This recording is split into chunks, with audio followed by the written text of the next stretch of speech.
The God candle idea is one that I think is still in play because of the pent up buying demand we have right now. And you have a surfeit of derivatives that have entered the market in the last year or so with Wall Street getting involved. And I think they're kind of positioning themselves and helping each other out, build big positions.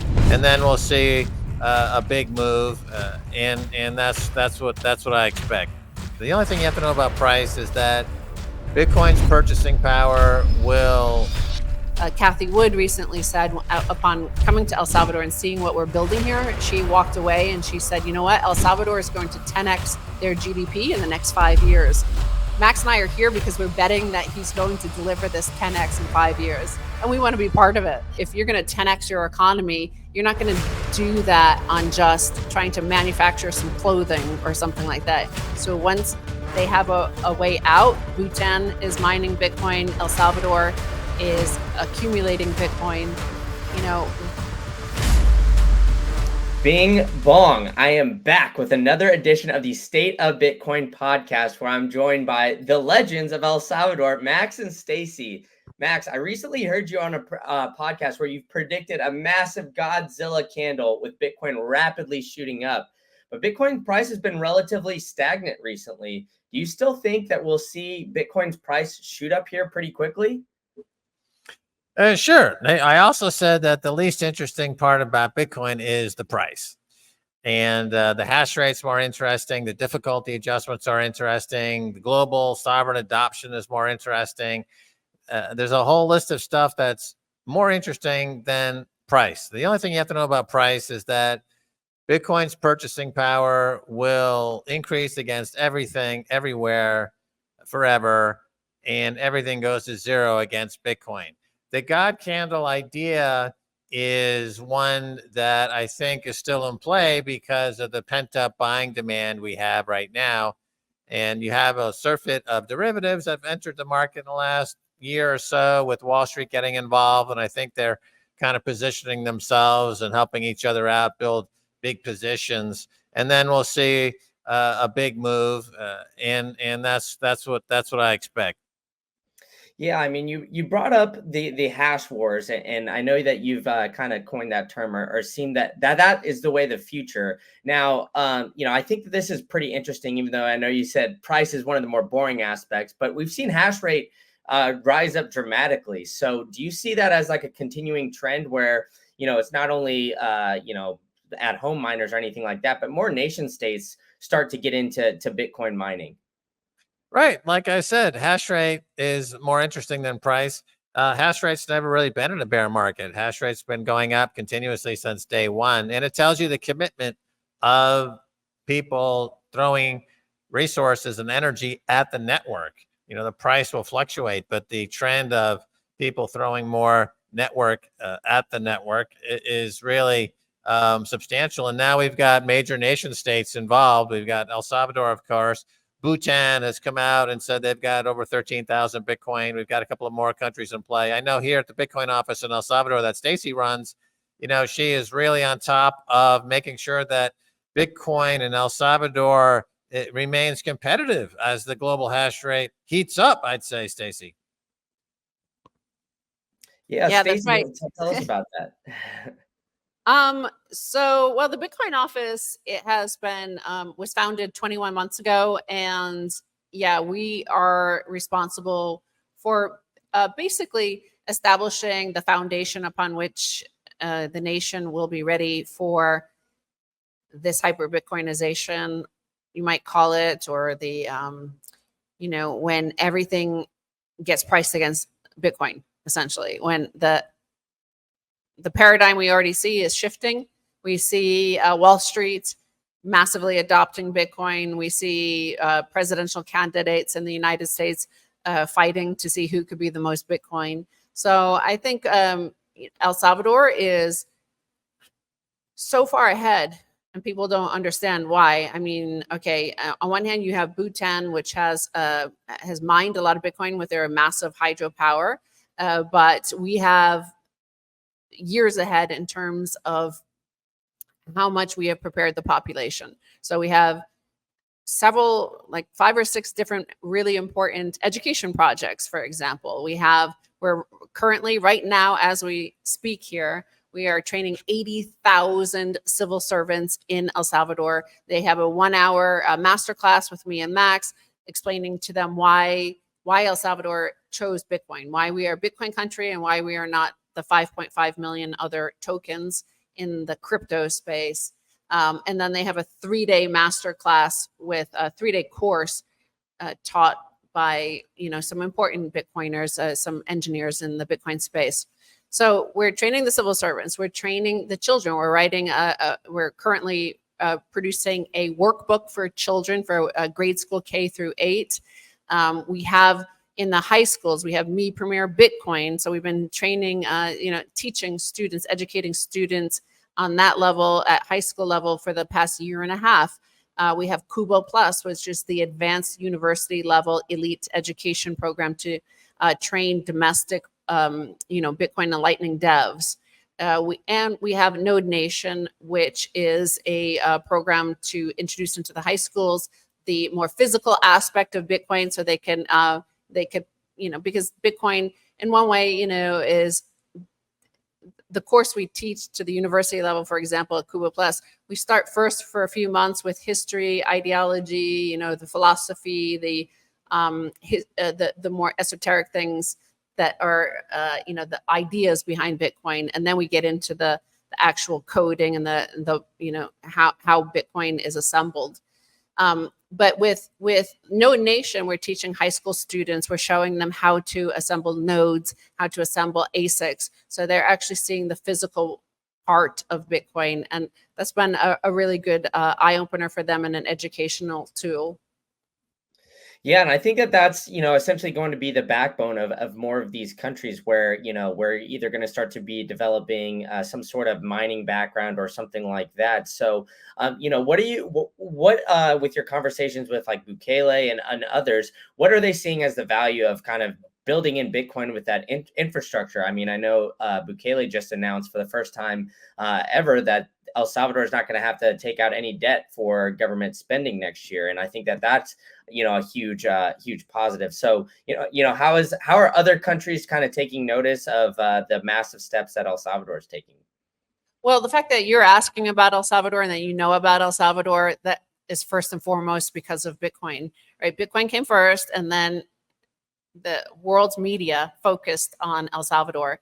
After that, then came the security policies, and now El Salvador is officially the safest country in the Western Hemisphere. And obviously, that has solidified our, place in the global consciousness and the global mind share of a very interesting place where a renaissance is happening. Something interesting is happening. But first came Bitcoin, and of course, this is something that we understood for a long time in terms of the financial press. The financial press is the most important press actually globally, because it is global. It's not just domestic. Like most political news is just domestic. They're political characters, political candidates. People fight over them, and it's a soap opera. But financial news is global, and it's important, right? So when we got Bitcoin as legal tender here, Wall Street Journal, Bloomberg, Financial Times, all of them turned their column inches that cost millions of dollars to take an ad, tens of thousands of dollars to take an ad out in the Wall Street Journal. But they were devoting many column inches to El Salvador over the course of many, many months, talking about El Salvador. And that sort of Streisand effect is suddenly people heard about El Salvador and knew about El Salvador, and were, many of the articles were trying to maybe say bad things about El Salvador. But of course, it interested unique people around the world, the sort of pioneers and innovators and, risk takers, the people who build new countries, the people that came to El Salvador to build a new El Salvador. So I think we have, I say it's a Renaissance 2.0. Some people say, oh, it's like a Singapore 2.0 they're building there, but Singapore is just like a financial center. What we're building is something so much bigger. It's like a Rome 2.0, a Florence 2.0, an Alexandria 2.0, like we try by policy and intent to attract the best and brightest to El Salvador. and the best and brightest, whether they're attracted to Silicon Valley or now Austin's trying to get them, or many nation states actually fight for the best and brightest around the world. Their immigration policies are those point systems to see the best and brightest, like to target those individuals to come to their country and build it. Well, they're coming to El Salvador now. We're targeting those sort of people to come build something that's quite extraordinary here. And anybody who comes, and if you come for adopting Bitcoin in mid-November, you'll see something extraordinary. I think you'll see why El Salvador is now, part of the zeitgeist, like why the world knows about little El Salvador. It's a little country of 6.5 million people, but our impact is pretty big and extraordinary compared to our size. Yeah, 100%. I mean, a couple of years ago, the Turkish holding company Yilport, I think, promised about 1.62 billion, and if I'm looking at this correctly, into El Salvador's port infrastructure. Now, do you think that's in big part because of the adoption of Bitcoin, or is it more of Bukele's influence and kind of his influence globally, or maybe a combination of both? Well, it's hard to extract from any individual. Once you become a Bitcoiner, that's part of your character, right? The sort of person who has already adopted Bitcoin. And he first started, he tweeted in 2017, President Bukele tweeted in 2017 that he would make Bitcoin legal tender. Basically, he said that in 2017. So he's been a Bitcoiner for a while, and it's a mindset, right? There's an attitude. And I think anybody who meets him, and he went to Turkey 2 years ago I think it was 2022, and he met with President Erdogan and officials there. And I think, you meet him and you see that he's serious. It's not just the sort of caricature that has been painted in some of the media. When you meet him, you see that he's actually a leader. And it's not often that we see a leader anymore, right? Somebody who can inspire, somebody who has a vision and will stand by that vision and defend that vision and bring the whole population along. So he's brought the entire country, something like 92% support here, the whole country along with his vision. And I think when you meet that in person, people are inspired, no matter who you are, even if you're a head of a powerful country. And so I think his trip to Turkey resulted in that $1.6 billion investment in El Salvador. And you're going to see even more of that coming up. Yeah, 100%. And that's all going to, I think, like the Bitcoin City project, which is very encouraging. And, you brought up the Bitcoin aspect of things. Now, Max, you were really critical of Donald Trump when he came to the Bitcoin conference here just a few short months ago. And then yesterday he had announced some shitcoin project on X as well. So do you see any, I guess, almost parallels between Bukele and Trump just because of, the anti-government kind of for the state, but obviously there's some differences in some of their ideology and mindset and things like that. But do you see parallels and differences between the two? Are you looking for the best way to store your seed phrase? Well, I've got it for you. It's Stampseed. They've got the #1 punch place where you can order a full-on package where they've got every single thing. They've got all the letters. You could just get it in there. And they've got this sick hammer, which they've engineered to make it so easy for you to punch in that titanium steel plate and store your seed phrase in the most secure way possible. So go ahead and get your Bitcoin off of these exchanges and use promo code Green Candle for 15% off. They're helping power the show. They've got the Bitcoin logo. You can punch it into your seed phrase as well. If you could see it here, they've got a lot of cool stuff. And now I'm helping empower you to get your Bitcoin off an exchange utilizing Stampseed and storing your seed phrase in the most secure way possible. Now get to it. All right, back to the show. Right. Well, the Bitcoin learning curve is it's 5 steps. One step, the first step is I just found out about Bitcoin. Here's how you fix it. And Donald Trump seems to be on that step. So he's on the first step toward a 5-step process. And so we'll see whether he makes it to step number 5. Most people don't. Very few people get to step 5. They get waylaid over the course of their Bitcoin education. So we'll see how that plays out. And there is, of course, this global hash war going on. it's important for countries to have a Bitcoin reserve, because as you head to a global Bitcoin standard, when you do trade with other countries, they will only take Bitcoin, right? So we're heading into an era where doing trade globally, countries don't want fiat money. And we already see that happening with the dollar. The dollar is being de-dollarization. De-dollarization's happening all over the world. And also Bitcoin is demonetizing gold as well. So countries don't want more gold, or they prefer Bitcoin. So you can only trade and be a part of the active global community to the extent that you have some Bitcoin in reserves. So El Salvador is already aware of that, and they're buying Bitcoin every single day. The U.S. is still wed to the dollar in really a fatal mistake that will go down in history as their comeuppance, and probably the number one reason why they didn't make it through the 21st century.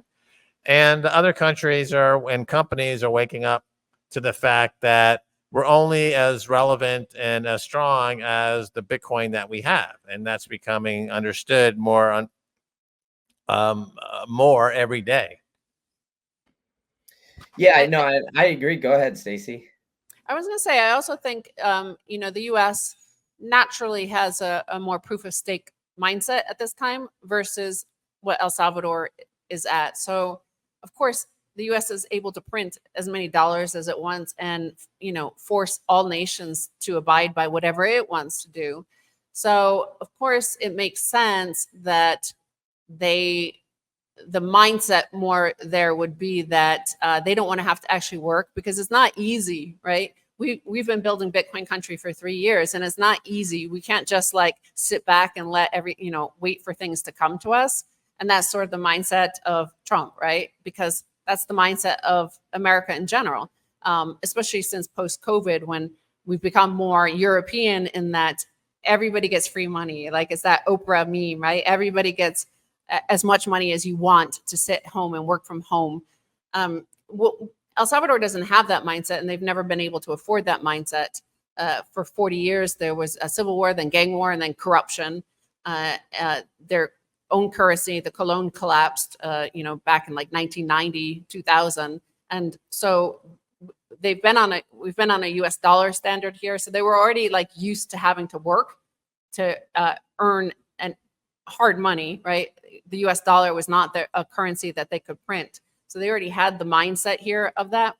So I think the US can afford for a longer time, though they don't realize that nobody can afford this, but what they can think they afford is, to be second best, to adopt the second best, to be the money printers in the crypto world.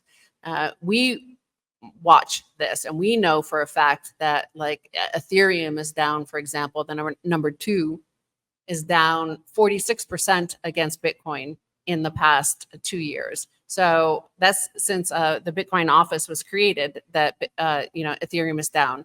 These are choices that we can't make those mistakes. We can't afford to make those mistakes in El Salvador. The US has giant capital markets, huge, vast quantities of wealth, resources and things like that they can burn, they blow. And their mindset is that, they could always print more. They could always, there's a vast, head west. There's always something more to colonize or something like that. But the mindset here has been, we can't do that. And because of that, because we are, however, shifting into this new world, this post-Bitcoin world, the hyper-Bitcoinized world, I think we will come out the winners. We will come out a very powerful country relative to our size and our resources. We don't have the geographical resources, the commodity resources, but we do have the best and brightest, and we do have the best money. Yeah, 100%. And I think, I agree with you there, Stacy. It's more of like the US is on like a debt-based mindset. And obviously, El Salvador and Bukele moving for a debt-free budget in 2025, I think is a major step forward for, I guess more of that Bitcoinized mindset. But, Max, you brought up a lot about the hash wars. How important do you think that the recent investment into, the volcano mining and how much El Salvador has been investing into, the hash wars is going to play in the success, both Max and Stacy? How do you guys think that's going to play into the success of El Salvador going forward? Well, it's cheap energy, and it's energy that's green, sustainable, and long lasting, unlike other forms like solar and wind tend to have to be constantly maintained and upgraded, et cetera. Whereas geothermal plant lasts 50, 60, 70 years. And we have a lot of volcanoes here. And so we're converting that energy into Bitcoin mining, and a lot of that output goes onto the country's permanent reserves. I mean, for the U.S. to catch up to El Salvador now on a like to like GDP comparison, the U.S. would need right now to have over $1 trillion worth of Bitcoin, given the size of their economy. So with El Salvador having over getting close to $500 billion worth of Bitcoin in a million in a $31 billion economy, it's already a significant part of their overall structure. And that's going to give people an enormous advantage going forward. We were coming out of an era where size gives you an advantage, and we're entering into an era where size can be a disadvantage. So the size of maintaining the U.S. And the U.S. military is becoming burdensome and onersome, and it looks unsustainable. And we're seeing that right now. And the same thing happens usually in all empires. The Roman Empire, they ran out of money to defend themselves. The soldiers wouldn't take the denarius anymore. They were doing the coin clipping, and they just walked away, and the empire collapsed. I think you see that in the U.S. right now. You see that in Europe right now. The paper money has gone down in value to the point where the military and the security people don't accept it. They don't want it. It's just not worth their time and energy. And so they will collapse. And here in El Salvador, we have the opposite. I think it also shows that important thing that I just mentioned several times is the mindset. And the mindset is that there is an opportunity, a once in a lifetime opportunity, not even just once in a lifetime. We have a once in 500 year type leader in El Salvador, and we have a once in 5,000 year sort of opportunity right now with Bitcoin. There have only been two other layer one monies, which is gold and the US Treasury. So this sort of moment in time does not happen often. There's only been two other times in global history, human history. And here's another moment right now, and that is we're still early with Bitcoin. And if we can work hard enough and we seize this opportunity, the opportunity must be recognized and seized, then that is really important. That it's not just President Bukele and Max and Stacy, it's the entire country realizes and understands the opportunity that has presented itself to El Salvador. And so again, though the Bitcoin office is 21 months old, we've been operating here, bringing in the best and brightest and building that foundation, this very solid foundation, preparing for this. So we are so ready that other people, in a way that people don't really understand, that the hard work that went in, just like there were 20 years of hard work that actually went in before Bitcoin was birthed. This is what El Salvador has been doing with our programs of, their regulatory and legal framework that no other countries they're so much further behind than us, but also the education projects across the country and the mindset that we've been, encouraging, the mindset of Bitcoin. As you know, the Bitcoiners, that honey badger mindset of this is our time. Bitcoiners were acting like they were going to, that this was a new revolutionary, this was a moment in history. We were talking like that back in 2010 or 2011. People, I mean, even Hal Finney, 2 days after the first Bitcoin was mined, was like, this could go to $10 trillion. That's a mindset of a Bitcoiner. And that's what we have in El Salvador that other nations will take a while to instill, but it's hard work. So you're going to Europe and the United States have had it so easy on a fiat standard, and it's going to take way longer for them, I believe, to just shift out of that mindset, because you have to shift out of the mindset of getting free money. It's hard to suddenly have to work, right? When you just are eating bonbons all day at somebody else's expense, right? When you're printing money, somebody else in the rest of the world is financing your lifestyle. So once they have a way out, Bhutan is mining Bitcoin, El Salvador is accumulating Bitcoin, there's going to come a point very soon where we don't need to finance the lifestyle of Americans who are receiving Biden bucks or Trump dollars or any of this, the free money. Yeah, 100%. And, there's definitely been a lot of, growing policies and everything like that. And I want to get into all that. But first, we've talked about kind of like the transition from the fiat mindset into more of like the Bitcoin mindset. Well, the kind of in between of that is almost like the bond market and where that is. Now, there's been, the rumors of the volcano bonds, and I haven't really heard too much about that in a little bit. Is that project still going on? And is that something that you see as a potential for, El Salvador to almost utilize the current system in order to move into the Bitcoin system more? Well, the Bitcoin office announced back in, I think it was late December of 2023, early January of this year, that the volcano bond, we needed to pass the regulatory and legal framework in order for the bond to be issued. That didn't totally happen, and we needed to hire all the executives and the staff that would fill the bureaucratic agency, the regulatory agency, to issue the bond, and that didn't happen until like November of last year. So it took a while to build the framework and the institutions in order to be able to issue the bond, and now it's passed. It's been approved. It has regulatory approval, and it's the first to receive regulatory approval with the the legal framework that El Salvador has. But it'll be it's ready to be issued. So it's when the president issues it, then that's the time. Of course, he wasn't in office until June 1st of this year. So the first 6 months, he wasn't in office. But we do know, as he has stated publicly, this is his second term, and on achieving what Cathie Wood recently said upon coming to El Salvador and seeing what we're building here. She walked away and she said, you know what, El Salvador is going to 10x their GDP in the next 5 years. And we believe that's possible. So, sure, volcano bonds fit within that sort of paradigm, right? Like if you're going to 10x your economy, you're not going to do that on just, trying to manufacture some clothing or something like that. This is a high tech. It's Bitcoin. It's AI. It's being a regional tech hub or even a Latin American tech hub. I think some big things are coming, and you should subscribe to President Bukele's X stream, and he'll let you know.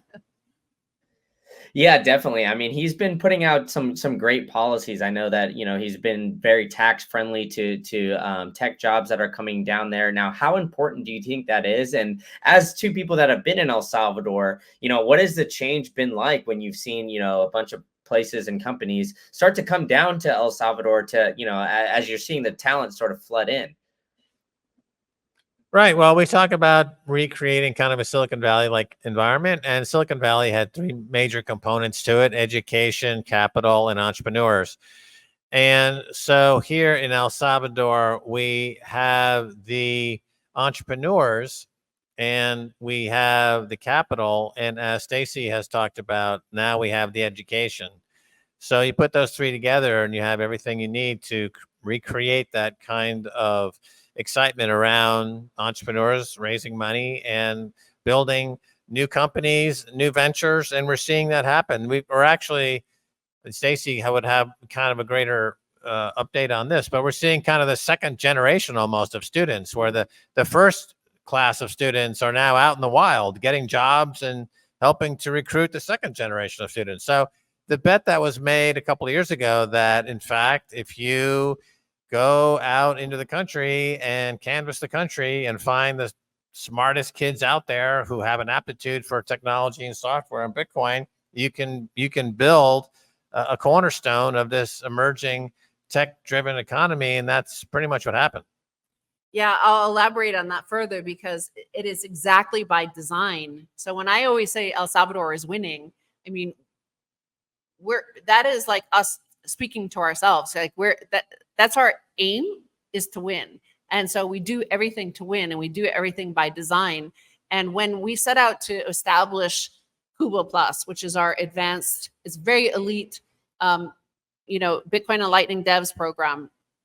And we are training the best and brightest, like we are scouring the nation and picking by hand the best young Salvadorans.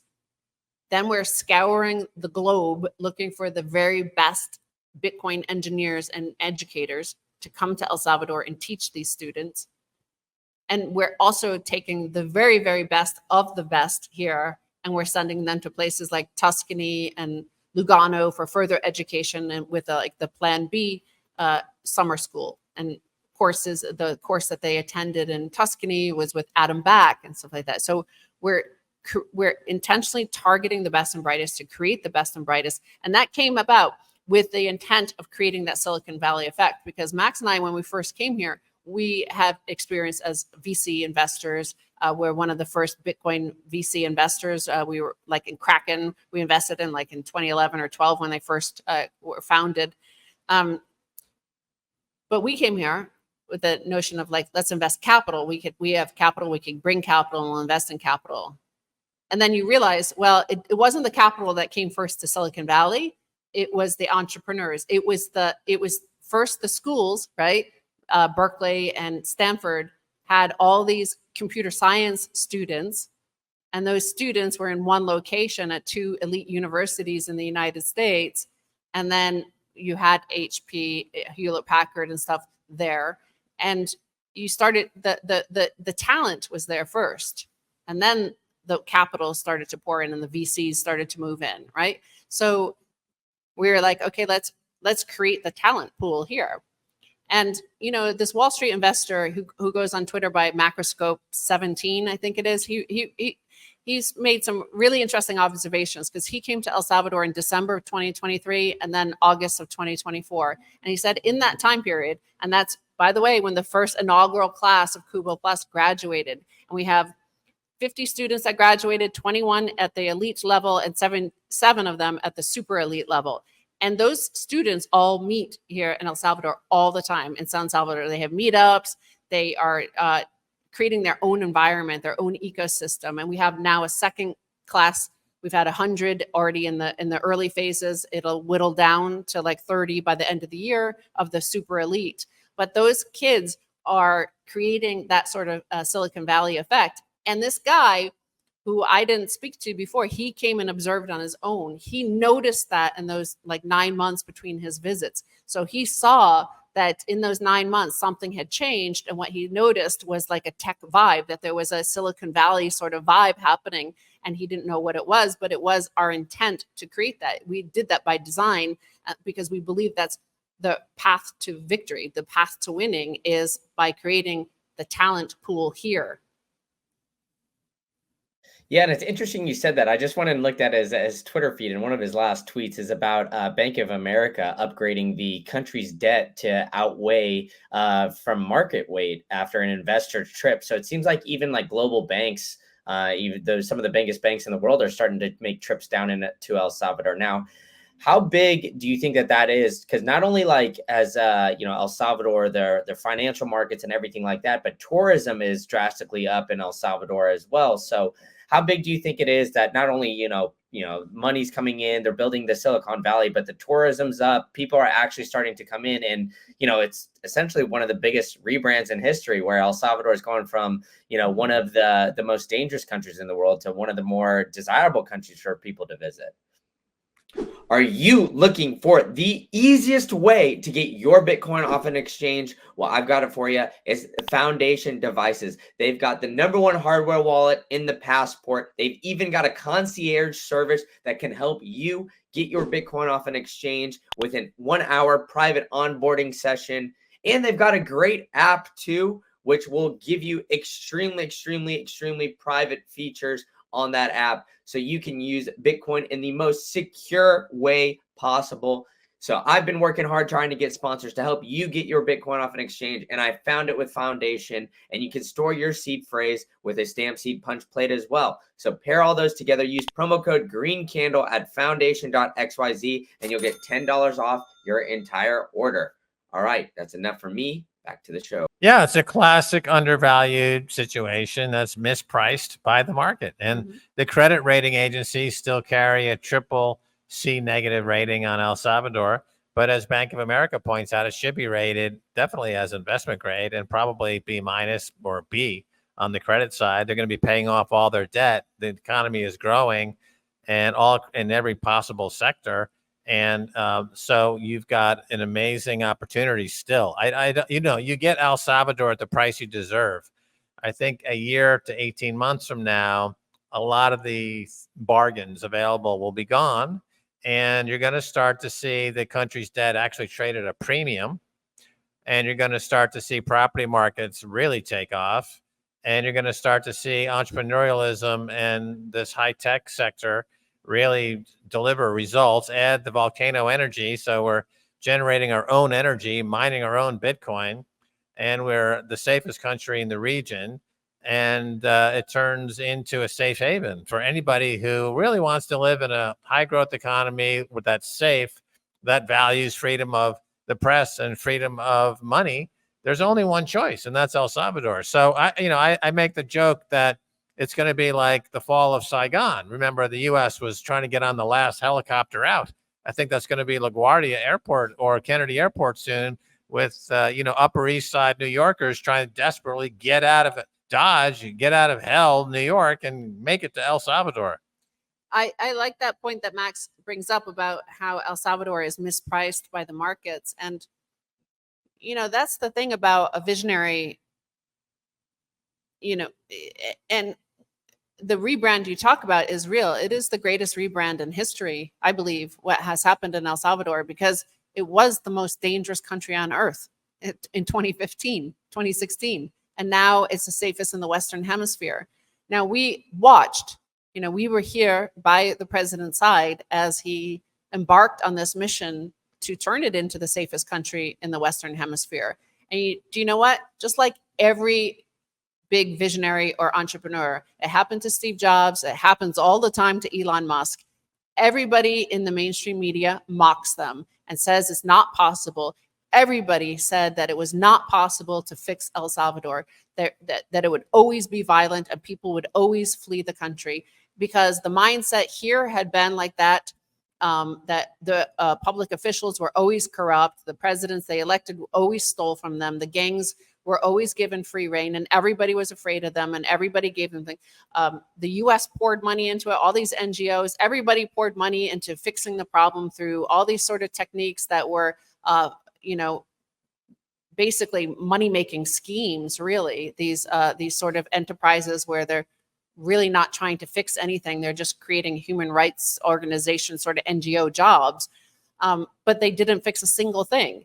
And he took his own path, President Bukele, and he fixed it. Like, we saw that happen in remarkable speed. It's crazy to see how it was as bad as San Francisco. Now imagine fixing San Francisco within 12 months. Imagine, apparently you can do it, right? You could fix all of those Philadelphia drug addicts on the streets, all that violence, all that crime, all that despair. You could turn it around if there's the will and if there's the leadership.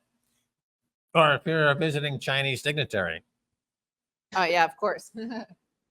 Yeah, exactly. Now it's great, and the development of El Salvador, it seems to be outstanding. I've been there one time before for adopting Bitcoin, which last year, and I'll be there again in a couple months from here, from when we're recording. But is there any, I guess, worry that a lot of people are coming in, and it's maybe a lot of foreign influence then now that kind of diving into El Salvador that's maybe is hurting the locals? If I'm playing a little bit of devil's advocate here, or are you just seeing kind of positive? I guess almost like positive reinforcements coming in? Well, no, because the president gave economic freedom to the population to be prosperous and to put that earnings of their work into unconfiscatable, uncensorable Bitcoin. So it's the complete opposite of what you'd find in any other country where they abhor the idea of giving their citizens freedom of censorship resistant money and unconfiscatable money. So the mentality and ethos of Bitcoin is pervasive. The adoption rate in this country, I say, in terms of Bitcoin is 100%, because everybody here understands to some degree what Bitcoin means and what it means to freedom of money, separating money from state, freedom of speech. And so this is just really across the board benefits. And as you know, in a Bitcoin economy, it's not like a proof of stake economy where the more fiat money you have, the greater influence you have on the government to make it easier for you to accumulate more fiat money, right? It's called corruption. And the US is the king of it.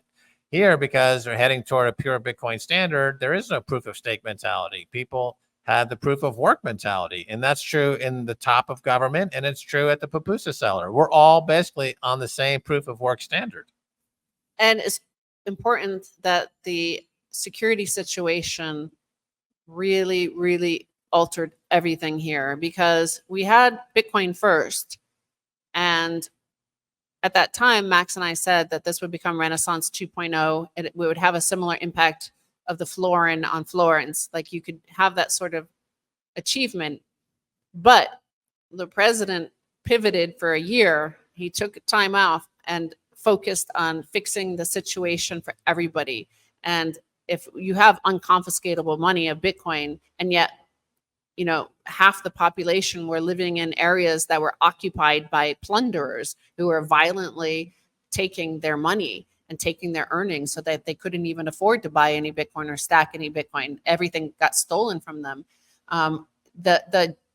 It's hard to describe until you go there. If you go to Soyapango or Popa or Ilopango, places that were occupied by gangs, and where there was a hopelessness, because it was like being in a fiat mindset where, like, no matter how hard you worked, they were just going to steal it. So why work hard? Because they're just going to steal anything you have. So that's over. And that mindset is shifting so rapidly, where, they're building stuff. They're starting to build and believe in the future. The one thing that has had the most impact economically, in terms of what you're saying, like foreigners coming here, it's not actually foreigners, it's Salvadoran Americans, because there are 3.5 million Salvadorans who were forced out of their own country over the past 40 years by civil war, by gang war, and by political corruption. So the presidents of this country, before President Bukele, used to just tell people to flee if you can, like, get the hell out of this country. Like, they had abandoned it. The presidents, the leaders of the country had abandoned it. They weren't planning on fixing it. And so it told people to flee, right? And so if you could get out, you got out. And the mindset of most people was like, if we could get, our son to America, then that's the best hope we have for our child. Well, they're returning. There's 3.5 million Salvadoran Americans, Europeans. They live all over the world, Australia. A lot of them are starting to return. And they have a lot of capital, and they have a lot of wealth, and they have a lot of experience globally. Living globally, living outside your own country always expands your mind and your talent and ability, and you become a better able, like, anti-fragile person, right? So a lot of Salvadorans are returning that are diaspora, and so we do see adjustment to that they're getting used to all these very successful Salvadorans from abroad who are returning to El Salvador and bringing a lot of capital with them. Yeah, plus the numbers are in. As of this week, the numbers are in. We now officially have reverse migration. Yes. Where more Salvadorans going back to El Salvador than leaving.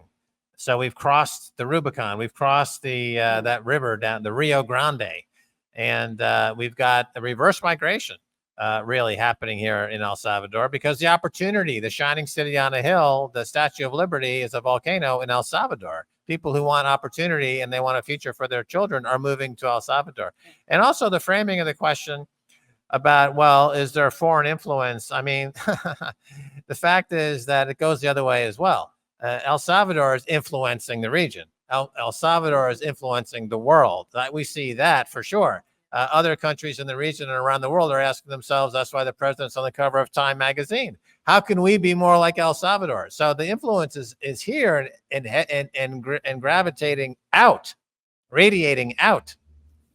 No, and I hear you on that too. And I mean, Tucker Carlson had Bukele on, like mainstream media is starting to give some publicity to Bukele. And, before, when was anybody ever really talking about El Salvador? It wasn't really the case. So, I mean, I think, I hear you on that. I think that that's, the big step forward. And I think that that's going to continue. But how big do you think it is that, Bukele was and has been able to get back into office and continue this run? Because obviously they made a huge step forward, but it seems like they can continue to do that successfully here in the next 4 to 5 years.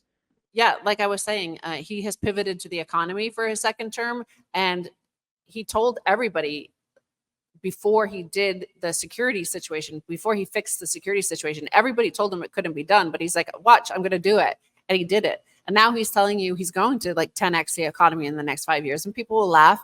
And of course they'll laugh, but you know what? He's going to do it. You could bet against him if you want, but that's a bad decision. I would think as an investor, if you're going to bet against a guy who has fixed an unfixable situation with the crime here in El Salvador, and in such a great way where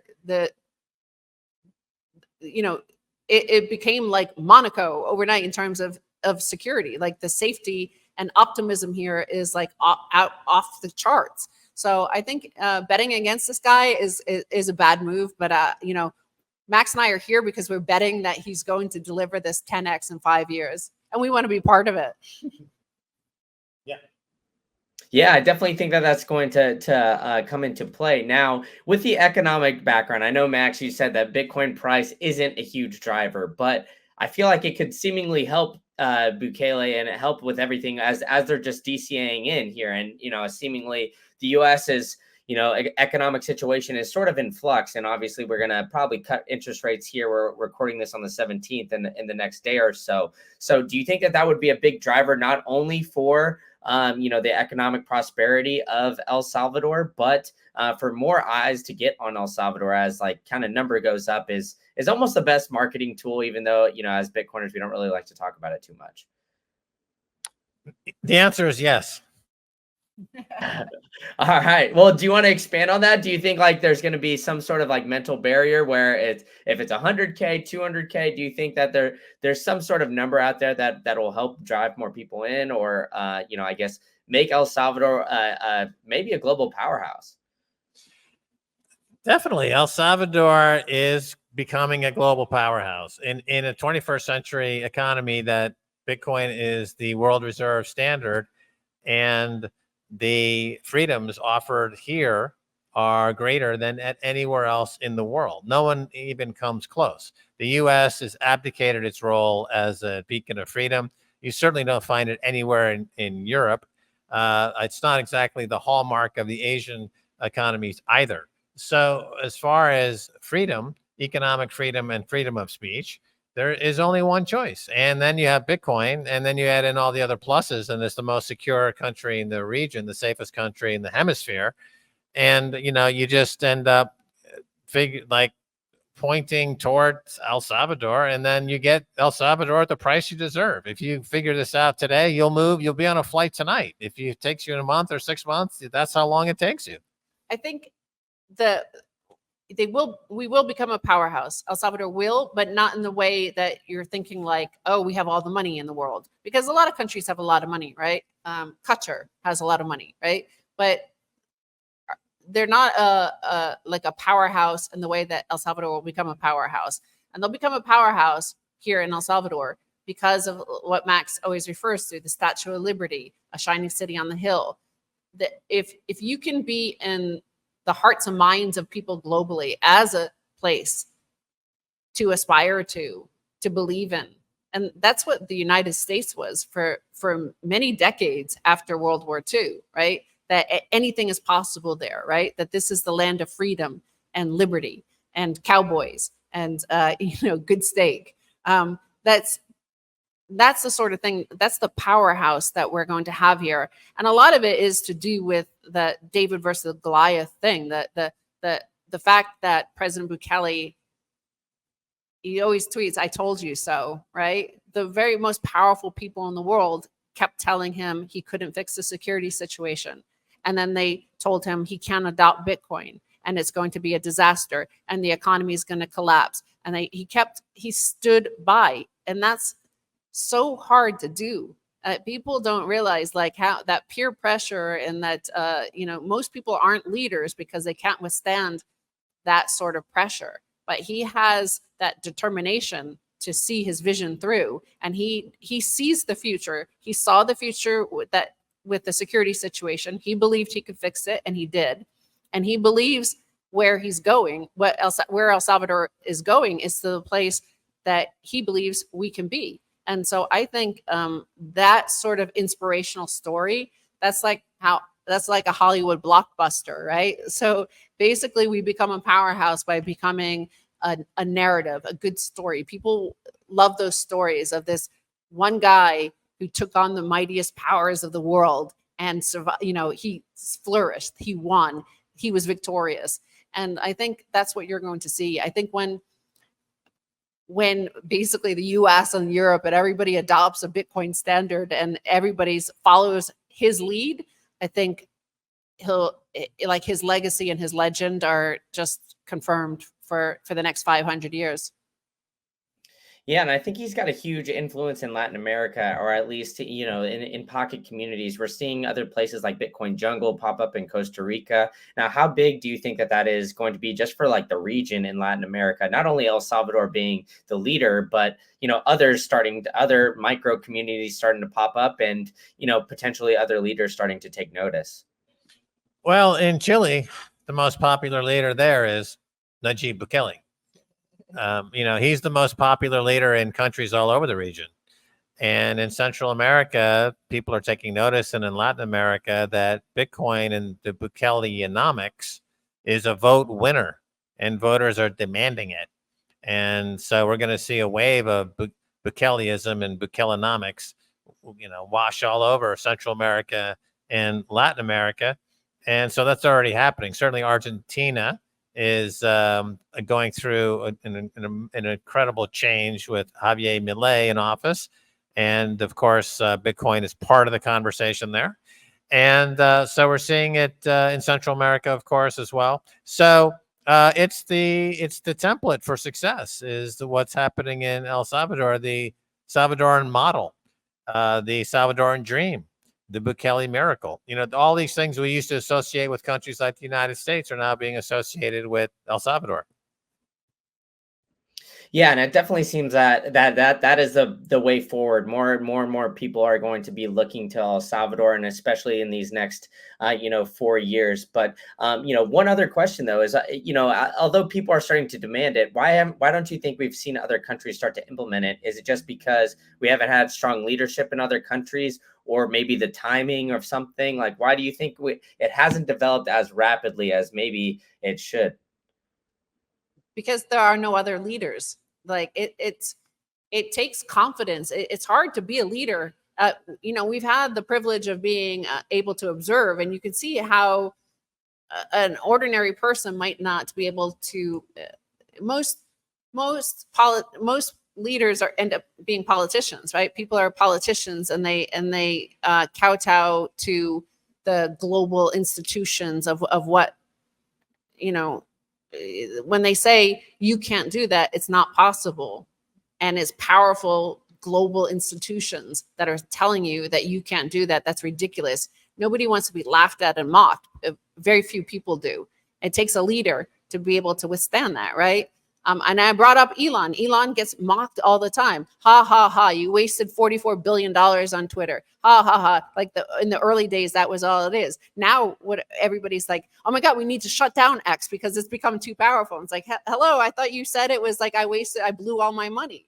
The same thing with this is like people, like other heads of state see the financial news attacking President Bukele over Bitcoin policy, and they themselves don't have the domestic popularity to carry their own Congress and their population, and a lot of them more they work for those global institutions rather than their own domestic populations in many smaller countries around the world. So where you would naturally, like a more developing economy, it would be more natural to adopt Bitcoin. And I think a lot of them are afraid to upset the global institutions. They're more afraid of them than their own populations. So I think when the success, and you point out the price, that when the price of Bitcoin is like $300,000, yeah, then they're going to be like, okay, we know for a fact it's a success. And all of and Bloomberg and Wall Street Journal and the IMF and World Bank and all those people are saying, okay, it worked. He was right. And then they're all going to follow the leader once it's been blessed by the global institutions and recognized as succeeding. Yeah, I mean, Apple stock in 1998, I think, was $10, and it was Michael Dell told Steve Jobs he should find a new job because the Apple was a failure and it would never recover. And similar with El Salvador, it's like buying Apple stock at $10. And because Steve Jobs was a visionary and a genius, and so was President Bukele. And I always think of him as Steve Jobs and John F. Kennedy kind of rolled into one. And that's what we have. We have an incredibly talented, gifted leader. And other countries don't have the leadership. And I mean, in the US, it's kind of, I would say, borderline crazy that you've got a situation where the guy running for president is actively being, attempted assassination attempts. I mean, clearly that's a problem of leadership. If you've got that kind of open warfare going on inside your own house, that's not going to result in a very good outcome. So, we don't have that here in this country. Yeah, so you go from, imagine the courage, imagine the conviction, and imagine the determination and the strength of character that you have to be the president of a country of 6.5 million that is the most dangerous place on earth, more dangerous than war zones in like Iraq and stuff like that. The most dangerous place on earth. People are fleeing the country by the thousands every month. And then you stand up and say, hey, you know what? We're going to become the most peaceful country. And, we're going to become an economic powerhouse. And people are like, yeah, don't be ridiculous, you stupid jerk. That's very few people have the courage to stand up and say, like, I'm going to do this, right? Because it seems impossible. So most people just want to fit in and swim with the stream, go with the stream of how things are done, right? There's certain ways things are supposed to be done. And that's in order to maintain the status quo. And the status quo here for decades was similar to the one in the United States. You have two parties, they swap back and forth, they take turns plundering the state in various ways. The US does it different from here. They just plundered, took cash out and put it in their home, kind of like Senator Bob Menendez in the United States, right? Like it was a duopoly that kept everybody from having any hope or being the population was fed like a whole stream of uninspiring leaders, but not even leaders. I don't want to call them leaders. They're politicians, right? Bureaucrats who ran the country into the ground. Yeah, it's kind of ironic, really, because the U.S. used to assassinate leaders in Central America while maintaining the facade of the beacon of freedom. And now the U.S. is assassinating their own leaders, and the beacon of freedom is in Central America. So there's been a complete role reversal. Yeah, and we'll look for that to, potentially continue the prosper of El Salvador. And it'll be interesting to see how this all plays out, especially with, obviously the second assassination attempt that we just saw of President Trump. But Max and Stacy, you guys have been very generous with your time. So why don't you tell us a little bit about what you got going on and where people can find you? Well, you can find me on X at Stacy Herbert, no E in Stacy, or on Bitcoin Office as Bitcoin Office SV. SV is the country code for El Salvador. And there you'll find all the news about things like the volcano bond, things like our education projects, and as they break. And you could also go look at our strategic Bitcoin reserves, because we stack 1 Bitcoin a day, and that is at bitcoin.gob, like for boy or Bravo, I guess, gob.sv. And you'll see us stacking every day, and the most transparent government in the world, because anybody can audit it. You can go there and see that today we're stacking a Bitcoin, tomorrow we're going to stack a Bitcoin, and then the day after we're going to stack a Bitcoin, and you could check it out yourself. Yep, you can find me on Twitter at Max Keiser. Also, you might want to check out our golf tournament coming up January 10th and 11th at maxandstacyinvitational.com. Also, we're opening a restaurant here called Max and Stacy Food. You can find that on X at Max and Stacy Food. Awesome stuff. Well, I'll put all that in the show notes. And then you guys will also be at Adopting Bitcoin here in El Salvador on November 15th and 16th. And you can save a little bit by using promo code Green Candle. And Max, Stacy, I'll see you all there. So thank you so much for your time. And I'm looking forward to coming down to El Salvador and seeing all the great things going on. Awesome. All right. See you then. See you soon. Thank you for tuning in to the latest episode of the State of Bitcoin podcast. If you really enjoyed this one, I've got another one cooking up for you. You can click that right here and you can go to the next episode, which is an absolute banger, where you know I'm bringing you only the latest and greatest guests. Or if you're looking for more macro related content, you could check out my other channel, Macro Insights Pod. I got it linked for you right here. So where I'm bringing you more about stocks, real estate, traditional finance stuff. So go ahead and check that out. And if you enjoyed this podcast, go ahead and hit that like, hit that subscribe button, and tell a friend to tell a friend. All right, enough from me. I'll see you at the next one.